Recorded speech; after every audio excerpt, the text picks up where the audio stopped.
Bonjour à tous, un exercice très simple que j'aimerais aujourd'hui vous proposer pour apprendre à détecter vos schémas et vos croyances limitantes. Essayez de retrouver un souvenir de l'enfance, plutôt malheureux, bien sûr, sinon quand vous êtes heureux, l'enfant heureux n'a pas de problème. Donc un souvenir de l'enfance, c'est de retrouver la situation, de retrouver les personnes qui étaient là avec vous, et essayez de vous reconnecter à l'émotion de l'enfant intérieur. Essayez de comprendre cet enfant, est-ce qu'il était en colère, est-ce qu'il avait peur, est-ce qu'il était terrorisé. Essayez de comprendre vraiment l'émotion que cet enfant a vécue dans cette situation. Puis une fois que vous avez identifié l'émotion, qui est probablement l'émotion que vous pouvez peut-être ressentir aujourd'hui dans vos schémas, dans des situations plus ou moins similaires, essayez de vous poser cette question. L'enfant, de quoi avait-il besoin dans la situation précise? De quoi avait besoin cet enfant? Eh bien, peut-être que cet enfant avait besoin que ses parents le rassurent, le protègent, l'écoutent, lui parlent, lui fassent un câlin. Et peut-être que tout simplement, ils n'ont pas su le faire.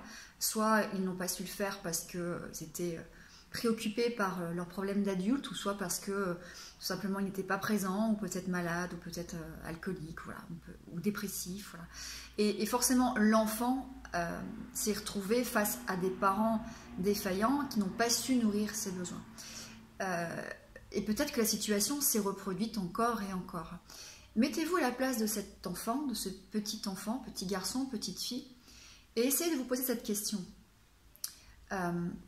Cet enfant, il avait besoin d'amour, d'attention, d'écoute, de partage, et on ne lui a pas donné. À votre avis, quel type de croyance il a du coup développé sur lui-même, sur les autres et sur le monde?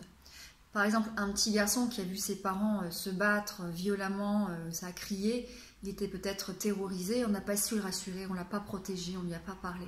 Et peut-être que ça s'est répété. Et bien peut-être que du coup, il a développé sa croyance qu'il va garder, ça fait partie de ses schémas et ça va l'impacter dans sa vision du monde en tant qu'adulte. Il a peut-être développé la croyance qu'il ne valait rien, qu'il n'était pas important, qu'il n'était pas aimé.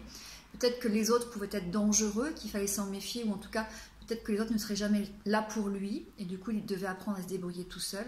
Et peut-être qu'il va développer une croyance sur le monde qui est le monde est dangereux ou le monde est dur.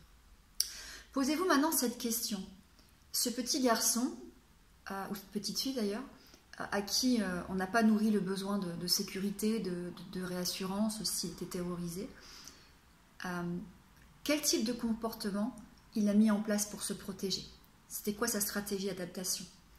Est-ce qu'il s'isolait? Est-ce qu'il apprenait à se couper de sa peur? Est-ce qu'il faisait des crises de colère? Est-ce qu'il allait s'enfermer dans sa chambre?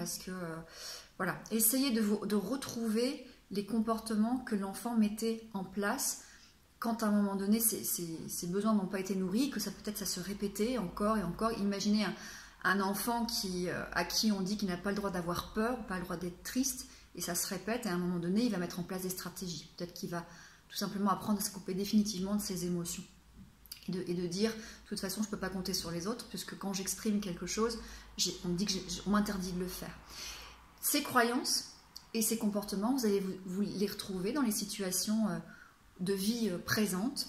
Elles impactent votre vision du monde, elles déforment votre vision du monde, et les comportements que vous avez aujourd'hui, vos réactions peut-être excessives, un peu automatiques, sont peut-être des comportements que vous avez développés dans l'enfance, qui ont été des stratégies d'adaptation que vous gardez aujourd'hui pour vous protéger.